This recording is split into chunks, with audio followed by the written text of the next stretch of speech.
And we are live. Good morning. I'm Rachel Orchard, and this is Better, Smarter Learning. And here with me today is Matt Giggs. Hey, Matt. Hiya. How are you doing, Rachel? I'm good, thank you. And before we get into our Better, Smarter Learning discussion with Matt and understanding what he can provide us value-wise with his experiences, we're going to thank the sponsor, who is Passion Toolset. Thank you very much. Passion Toolset is a book, a daily journal, and it's a 3-month immersive training course, and it's for coaches, leaders, and learning students. And it helps coaches supercharge their business, leaders deal with the complicated nature of life, and learning students deal with procrastination and overwhelm. Basically, it helps you daily remember what's important. So it's like a paddle to your mind. So thank you very much to the sponsor. And now back to the interesting part, which is Matt. And Matt Giggs, who owns his own company, has done for the last 7 years. And then previously before that had 16 years in property. And yeah, probably 16 years altogether, yeah. Yeah. And previously before that, we've just been talking, was a semi-professional football player. Peterborough United, right. Who are a bit in the news the last couple of years. So yeah, that's interesting. Aspirations, but no, even better, you built your own company, and that's really why I've got you here today, Matt, because from the moment I met you a couple of years ago with another coach who I know, you struck me as a very positive person, someone who focused on mindset and someone who really focused on the people and really building from that, which I think is what we're going to talk about. But you literally have built the empire, as we see the 5 brands across the track, which are 5 different companies. Yes, we've got actually a mortgage services company to go on there. And I've just, obviously with my coaching, which I've been doing for about 5 years as well. So, I haven't put that on the wall yet. I should really, but yeah. Oh, there you go. There you go. There's another one. We're going to make that one pink. Well, actually, it's my little, it's kind of, it does look pink depending on the format. But yeah, it's a little red MG logo. So it looks quite nice.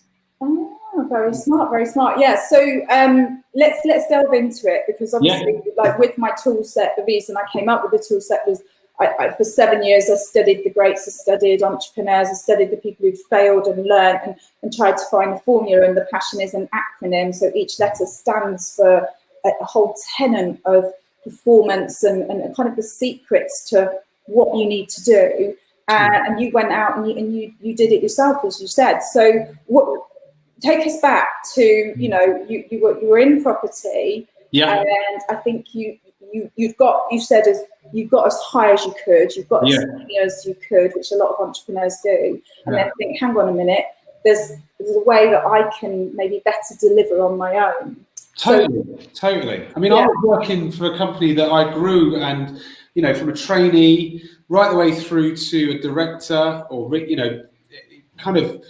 it was really great. And for someone who probably, I used to grow up with a little bit of a negative mindset. I didn't have that much self-belief. I used to feel that I needed other people to achieve things. So I was in the right environment. The corporate world is one of those environments where you get in line, don't you? And you've got to stay in line. And I was quite good at getting in line and staying in line to a degree. Yeah. And then as I kind of learned more about personal development and just what is possible, and as I started to achieve those, what would have been impossible goals, I started to think to myself, there could be a life outside of this. And there was a number of occasions where it kind of went smack around the face, and that was being led by a very, very domineering chap who I've still got a lot of respect for, but he basically managed me in a way that made me feel like I was never good enough. Does that make sense? Right, yeah.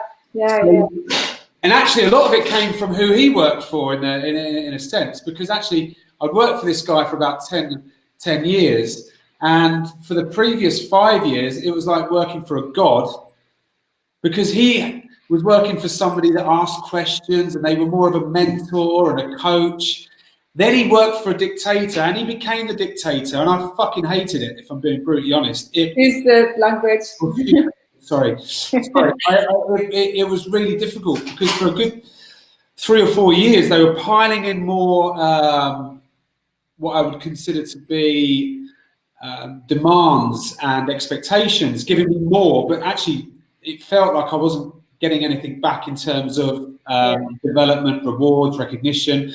It was totally going the other way. And I felt for a long time I was at a company where my ambitions were matched by their intentions, and then it became like I was putting in up here and I was getting like this back. But a lot of it, like you were saying, sorry to interrupt, was more the way you were being led, which was a kind of old patriarchal style. I'll tell you what to do, and top of the ladder, you know, the fall downhill scenario. You know, it was all about being told what you weren't doing rather than what you're great at, and getting you to build on your beliefs. And actually, one of the things that I learned very quickly from this particular guy was that you become very, very much a product of who you spend your time with. So you turned it positive. Totally. It's really interesting, because a lot of what I write about in my book is I had some role models, but I turned it negative. So I turned it to mean that I could never be like they were. And it took me a long, long time to detach from that and realize I don't have to be that. I can be my own form of leadership, and because I'm not following their pathway doesn't mean I can't be successful in my own right. So it's interesting you flipped it the other way. It took me probably a year after I left before I started to really feel differently towards it, because actually some of the conversations we had were quite challenging, to the point where I'm driving home in tears, you know, wondering why I'm doing what I'm doing. Wow. But the guy did give me a lot of inspiration in my early years. And I think what I learned from it was that the corporate world that we were in, if you like, was not about letting you be your best. Yeah. And I saw two versions of this guy, and the one that I enjoyed working for kind of disappeared. And actually, I think it's probably come back again since he's moved out of the organisation, and he's also doing his own thing. So, you know, we all learn, but I think definitely taking a step back and you've just said it, looking at your own style and your own strengths to leadership. And it's interesting, it's worth picking up that you so rightly picked up that this kind of culture, this kind of imprinting, blueprint is coming, and I call it kind of epigenetics, because it can be passed down through your genes, as in who your mom or dad are, but it can be passed environmentally. Totally. So this imprinting was coming from him, from somebody else. So like you say, when someone's always been bullied or something, it's usually because, you know, when they bully somebody, it's usually because they've been bullied or what. So it's been passed down, but you 100%. And it equally works in reverse. You know, if you're an empowering leader, you create an empowering workforce, and it is a difficult balance. I've done a video yesterday, and I was talking about one of the key parts to leadership is to build people up, build belief, right? What we're encouraged to do in that organisation that I was in before was to look at results and spot where the results weren't good. Yeah. So focus in on what could you be better at? Does that make sense? Well, can I just share an example? Sir Clive Woodward with the rugby team, whenever they won something, he would get them back into the boardroom, get them back into a talk, and start working hard and looking at it almost like a negative point of view of, okay, we won something. What did we do right? What did we do wrong? When they lost something, he'd take them down the pub. Yeah. Because he'd be like, you worked your butts off. We are going down the pub to celebrate, because you've got to have every failure becomes a success. So he would flip it as well. He wouldn't look. Do you know what I mean? So one of the best things I've learned over the years is that if things aren't going very well, don't compound that. You've got to turn that around almost in a fashion where you start to empower the people to come up with the solutions. Actually, when you do that, it's more unexpected. You know, everyone expects to get a telling off when things aren't going great. But actually, you know, again, moving it away from just the results element side of management or leadership, is focusing in on the things that you can control, which is what Sir Clive would have done. And I think in business, if you look at the control elements, what can you do, what can you influence, what can you focus on, and you work on rewarding people for, you know, the things that they're doing, it's a different way of leading. You know, it's a different way of leading. And you don't expect it. You know, it's far more empowering and enlightening. It gives people a sense that they've got strengths, they've got abilities, they've got talent, to the point where, you know, you are in danger of obviously seeing people fly from the nest. But, you know, that's another subject. So let's rewind. So you start to build your company, and as we said yesterday, it was an interesting thing because you were going from running 60, 70, however many people in a large organisation, back down to literally going out and selling a house. Totally, and having to build it up again. So what were your thoughts then when you were right then and there? Were you just like, right, dig in, dig deep, and just massively? I walked away from a 3-figure salary. I was well thought of, well regarded. I was doing well even when I left. The last year, 18 months before I left, I planned my exit.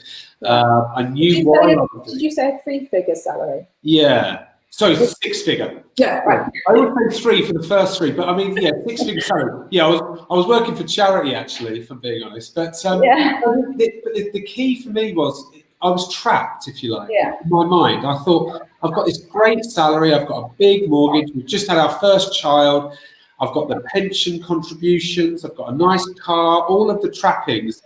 And it was actually a real burn the boat scenario, right? It was, I'm unhappy. I don't want to be here anymore. My wife said, stop moaning, do something about it. I borrowed some money off of a friend. I opened the business. And the next thing you know, I knew that I had to make it work. There was no kind of like what ifs. It had to work. Yeah. But it didn't feel like pressure because what I was doing is what I really, really love to do, right? So going out and actually finding my first person to work with me, which is Nikki, and she still works for us now 7 years later. She came in to do my administration and organisation. I was there just to go and talk to more people and go and help more people.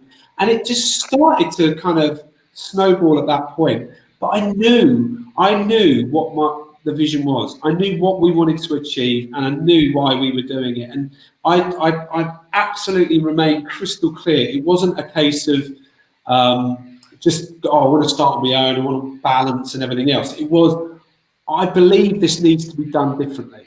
Yeah. And that's what we delivered, and that's how it feels. And it was very easy to transition into that because actually, though I don't necessarily see clients day to day in terms of listing houses, the same process is followed with my people. The same process is followed with recruitment interviews. You know, it makes no difference. It's all about trying to get the best solutions to the person that I'm with. Yeah, brilliant. That's how it worked. It was fantastic. Yeah. So you're back there. You're building it up, and where is your focus? Is it hire the right people? You know, what were your main focuses when you were building it up over the first couple of years? So my main focus was definitely finding people that could add value to what we were doing, right? So when I talk about adding value, they had strengths that could fit into our plan. You know, we knew where we wanted to get to, we knew how we were going to get there. The next thing you know, you need people to be able to kind of slot in and play their part. It wasn't completely conscious, but you know when you get a feeling that people really get it and they understand what you're trying to achieve. Yeah. Equally, on the other side, you know when somebody doesn't get it and they constantly drop the same ball. So we had some difficult conversations in the first 6 months. I had to let one person go who was somebody I got on really well with, but I knew he wasn't going to really cut it with the mindset that he had at that particular time. Yeah, but it's getting people aligned with where you're going, basically. And they always say, hire the right people, don't necessarily hire the person with the skills, which I think you were saying yesterday. Well, the right person, right, for us, is all about the fact that they believe in what we believe in. Yeah. So that's about how we operate, how we try to help the clients that we work with, right? So rather than in agency, for example, in estate agency, when people think of an estate agent, what are the first things that come to mind, Rachel? Be totally honest. What with estate agents? Yeah.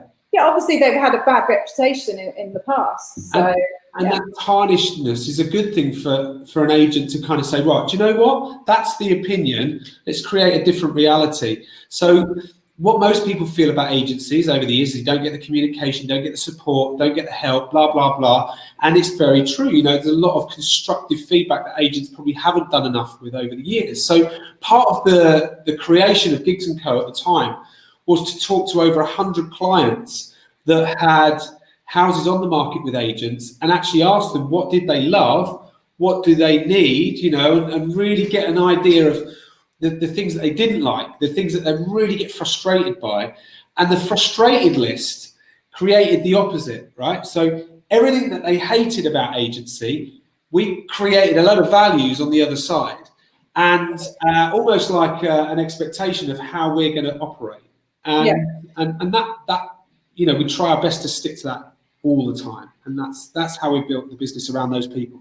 Yeah, I mean, it strikes me there's a couple of things when I spoke to you yesterday, and what I know from having spoken to you previously is you're always speaking to the clients, the customer, to the employees. You seem to be always in touch, and if you're not in touch with the employees, you're in touch with the managers or the directors, and you're constantly doing this rechecking, but then coming back to what are we delivering against that. You know, we are providing the solution that the customer wants. And I kind of think it doesn't get much more.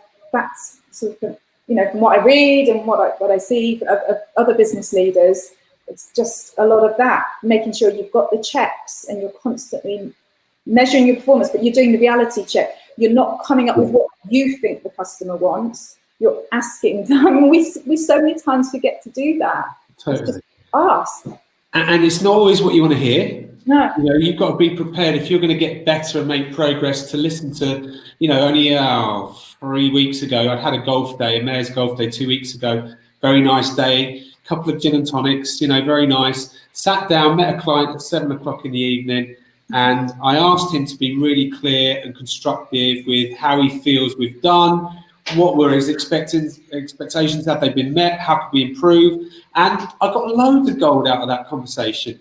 And it wasn't there was no kind of malice, there was no kind of attacks, it wasn't me defending, you know, it was just listening and thinking, if I was in his shoes, that's how I would see it, that's how our clients could see it, how could we improve that part of our process?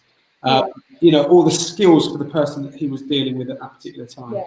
So it's feedback, you know, I know there's a cheesy saying, feedback's breakfast of champions, but in order to get better, you've got to make mistakes. Yeah. So you're leading this company, and then you're building your culture. I know in my head what it is, but what do you think? Trick question. What do you think is like the key thing that you're building in the culture that has allowed you to have that really tight team that you've got, who are delivering and who are providing solutions? Because Gigs & Co, I mean, obviously people watching this, you know, might not, because there might be some people on the internet who are from London and other parts of the world, but Gigs & Co, from what I've seen and heard from people, have built, you know, a really good reputation and someone you'd want to go to because you can trust them. So what would you say was sort of key in the culture over the last sort of 7 years that you were? Well, we've really recognised how important the people in the business are, right? Yeah. So if you want to create a great reputation, you've got to have a team that believe in what you do. Mm-hmm. So we've really kind of defined this over the years, and I think you chisel away at trying to improve everything. And we've got values of our company it's the acronym of ICE, right? So it's integrity, commitment, energy. Okay. Right. Integrity is the beginning and the end. Okay. Right? If you don't have integrity, you have nothing. And for me, that's kind of like the bit that you said about trust. How it doesn't get much better than, you know, than people saying they trust your advice, they trust your opinions, they trust that agent that they're working with. And for me, that is like absolutely right at the top. It starts with that. And then commitment. You know, one of the bits of feedback that we got from clients over the years was that I was told that you were going to do this and you didn't. Right. So we don't promise too much. You know, it's more about under promise and over deliver, but the commitment to what we say we're going to do has to be followed through. So you have to have people that are committed in everyday life, you know, that they're not the kind of people, we encourage people not to promise things and then don't do them, right? You know, it could be just something as simple, Rachel. We have Monday and Wednesday morning, 6:30 in the morning. We have circuits where the team are allowed to come along and join and blah, blah, blah, blah, blah. Fitness circuits, right? Right. what's worse than someone saying, yeah, I'm going to be there tomorrow, and they just don't pitch? Yeah. Now, you could say, well, it's do you go to these? Yeah. Do you? Monday, Wednesday, and... Monday, I do Monday, Wednesday, and Friday. Wow. And you work out with your employees? So we work out with, there's about 5 of the guys that turn up. Oh, that's brilliant. Yeah. Actually working out with your employees, fab. Yeah. So we have a great time, and there's a great banter as well. It's really good fun. I know banter is quite a word, but it's what it's created though is more of a commitment in the culture. So when people say they're going to do something, they've got to do it no matter what, right?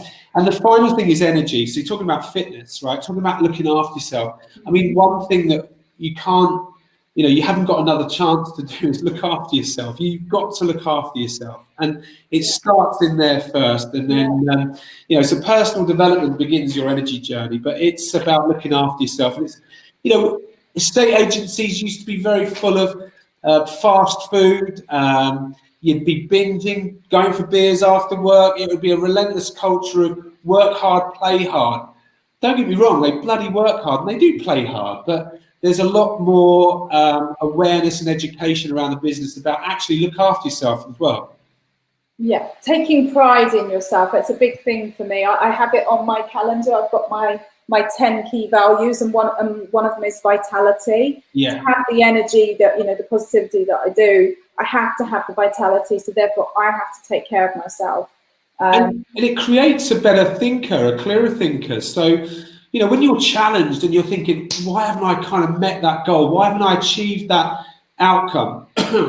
If you're kind of filling yourself full up with rubbish and you're drinking too much or whatever it might look like, or you're obese, whatever it might look like, you're not going to have a clear thinking mentality, right? It all becomes a bit foggy. That's when stress and anxiety really kicks in. But I love the fact that you work out. You're the CEO, and I love the fact that you work out, and anyone can turn up, right? Anyone can turn up. They're going to start another session for another time of the day. So the people that say they can't make the mornings, they've got an afternoon session that they can do if they choose to.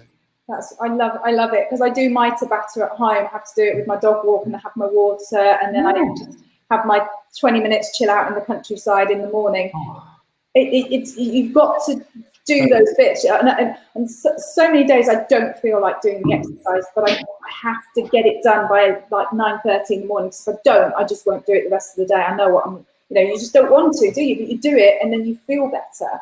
And that's amazing that you guys are actually working out together. I just think that's awesome, because some companies advocate it and provide a room where you can go exercise, but you actually do it. And that comes back down to the integrity, is that you can, spouse off about being an amazing leader, but you're not actually doing it and doing it in front of them. And, this is what's wrong with a lot of leadership, is that they have all these vision boards and God knows what, but they don't see the leaders doing it, or the leaders being vulnerable and going, I made this mistake or whatever, and this is what I'm going to do about it. And, oh my God, that speaks. That makes everybody feel safe. God, yeah. That was what I was going to say with the culture, is making people feel safe, and that's possibly what you do if you've got this honesty. You're asking your customers all the time, what could I do better? And then you're owning up, you're fessing up to it and going, okay, so we didn't commit to that bit, we'll do this. And if your employees see that, they'll feel safe to speak out, and hopefully that's what you're talking about in getting this leadership and culture right. Well, the hairs stand up on the back of my neck when we talk about that openness and that transparency, so people feel that they can have those difficult conversations. We've had, unfortunately, in 7 years, 5 or 6 really close bereavements for the team. We've had, other situations happen, and, there's people going through really challenging personal lives. And part of, I feel, leadership today is to really put your, almost walk in their shoes, like I've had in my past, in my early 20s, very difficult late teens, early 20s, where I let life take control of me and my thoughts. And, if I can kind of help, just not do it for them, because that doesn't work. I tried that one 5 years ago, 5, 6 years ago. Oh, come on, this is how we do it. And I'll try my best to push them through. It doesn't work like that. But if we can give them some direction and encouragement, some support, some flexibility, All of those things I fundamentally believe today are going to become more prominent in leadership than ever. You know, giving people space, freedom, flexibility, encouragement, support, so they feel they can actually come to you and say, look, this is why I am not performing, or this is why I'm just not delivering against what you've expected. And actually, you know, we talk about anxieties and there's a lot of depression in the air and subjects going around about mental health, and it's very relevant. It's just talking, isn't it? Let's be brutally honest. You know, talking is the key. If people feel they've got someone who will listen, and it's not completely my job to do that, but if it makes them feel like they're moving forward and making progress, and there's a solution at the end of that, then that's what our responsibility is. Yeah. Okay, so we've got a few minutes left. Is there anything else that you can provide to people that you think makes a difference with your leadership? Because I know that you go through trainings with people regularly, training the directors, and they train. But what do you think that you do differently, you know, as the sort of we give more, right? So in other words, in leadership, in the corporate world, you was always taught to see what you can get from someone, right? How can you get their performance to here because it benefits you as a company? So we do things, so we, first of all, when we recruit people, we have 3 principles. The 3 principles are can do, will do, team fit. Can do is about capability. So we have a job description, expectations, and they do psychometrics tests just to make sure that their strengths fit the role. 90% of the time, you'll nail that. Most people can learn the role and the expectations if they've got the core strengths. The will do bit is the bit that challenges most organizations. It's getting people motivated to do the work, okay? In our organization, instead of focusing on the results, i.e. the number of the sales, we focus on their performance with the client. So, you know, how does that client feel at the moment? Do they understand what actions that they need to take? Do they understand the choices that they've got?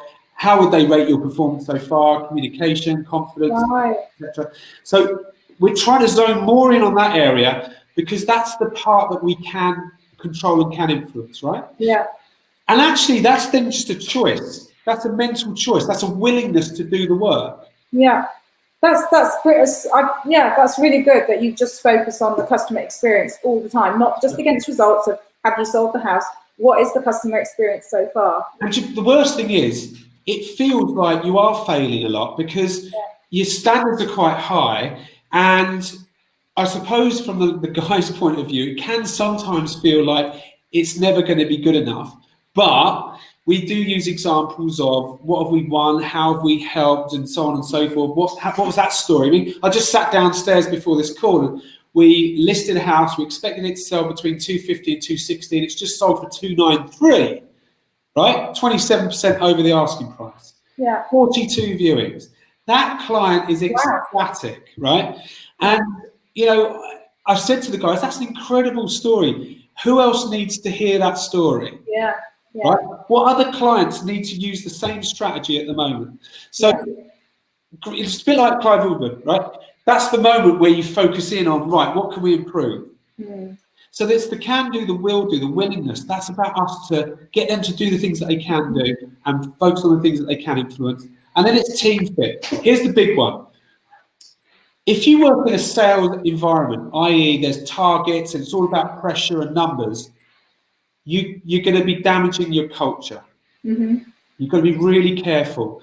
If it becomes about profit over purpose, you're going to create a very, very, very, very, very fragile environment. And I wouldn't call it a trusted culture. I would call it a suspicious, get what I can culture where people are going to try and win no matter what. Rather than give the experience that benefits the client no matter what. So we're going through some shifts in our organisation from where we were 7 years ago to where we're going to be going in the next 7 years, which will be about how we make this journey an even better experience for our clients. So let's just go back to the last piece that I want to give you. Everything that we do is about the needs of the other person. So clients' needs first. What do they need? What do they need? What do they need? What are the solutions for those needs? Bang. Staff. employees, people that come in for interviews, what do they need from us? Same process, bang, give them the solutions. If you're always working on the needs of others, trust follows absolutely, right? Yeah.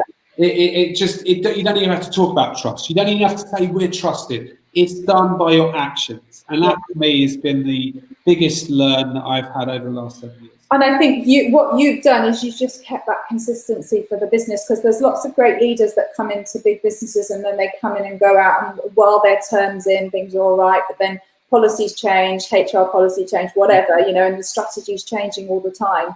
But if you've got that consistency and you're just, like you say, focusing on what are the needs, and we all get misled by different measures, etc., and it's just, I don't know, it's simple, but it's hard to do. One of the worst things we did was hit £1 million in year 4, right?